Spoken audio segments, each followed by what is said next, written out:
Science Out Loud. Here I have a circuit with a battery, light bulb, and gap. If I fill this gap with a metal, the light comes on. If I fill this gap with glass, the light stays off. You probably already know this because metal is an electric conductor and glass is an insulator.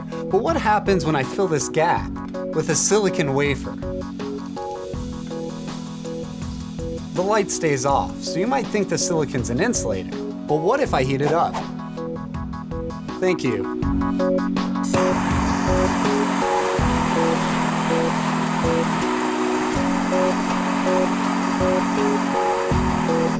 It lights up. The silicon is insulating at room temperature but conducts electricity when it's very hot. It's a semiconductor whose conductivity changes based on the environment. This special ability makes semiconductors the perfect brains for electronic devices. Circuits of small semiconductor switches, called transistors, are at the heart of computer chips and enable them to do math and run programs. Semiconductors have enabled electronics to become smaller, faster, and more reliable. But what is it exactly about these semiconductors that allow them to either conduct or insulate? In a single atom, electrons can occupy specific energy levels. When multiple atoms bond, the electrons are shared between them. But because the atoms are now interacting, the energy levels shift around. In a solid, trillions and trillions of atoms interact with each other.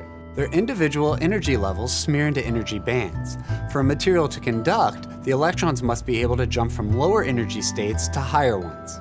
The spacing of these energy levels and how they're filled with electrons determines if the material is a conductor, insulator, or semiconductor.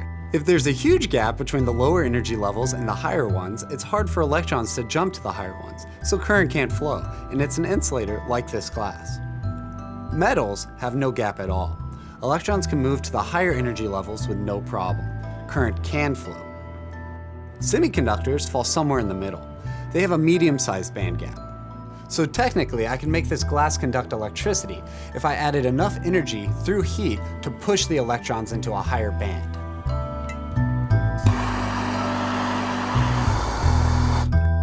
But that amount of heat would either melt or break the glass before it actually conducts. This is true of most insulators. The amount of energy needed to make them conduct is just too high. But in a semiconductor, the band gap is small enough that electrons can jump into the higher energy band so that current can flow. The amount of heat we apply determines how many electrons jump into the higher band and how much current flows. And heat isn't the only way to change the conductivity in a semiconductor. We can also use light, electric currents, and in a computer, electric fields. As I've said, computers are made up of semiconductor switches called transistors that switch between conducting and insulating. Computers use electric fields because heat is slow and would burn too much energy. We can turn this wafer into a computer chip by printing a circuit of transistors on it using a process called photolithography. Here, in the photo room, we cover the wafer with a light-sensitive material and expose it to light that we shine through a patterned mask. Then, we develop the wafer, like film in photography, which leaves behind a pattern that becomes the circuit. Printing the transistors at once lets you make circuits that are smaller and cheaper than if you built them from individual parts. Transistors make up the logic elements, the memory components, and the communication modules that let computers talk to each other. With semiconductors, you can cheaply add transistors to almost any device you can think of, from spaceships to servers to maybe even your toaster. Semiconductors have enabled the technological revolution, the internet, the computer, and the cell phone. No semiconductors, no information age. I'm Jamie, and thanks for watching this episode of Science Out Loud. Be sure to check out some of our other videos, including mine on how computers compute. Check out our website for more information.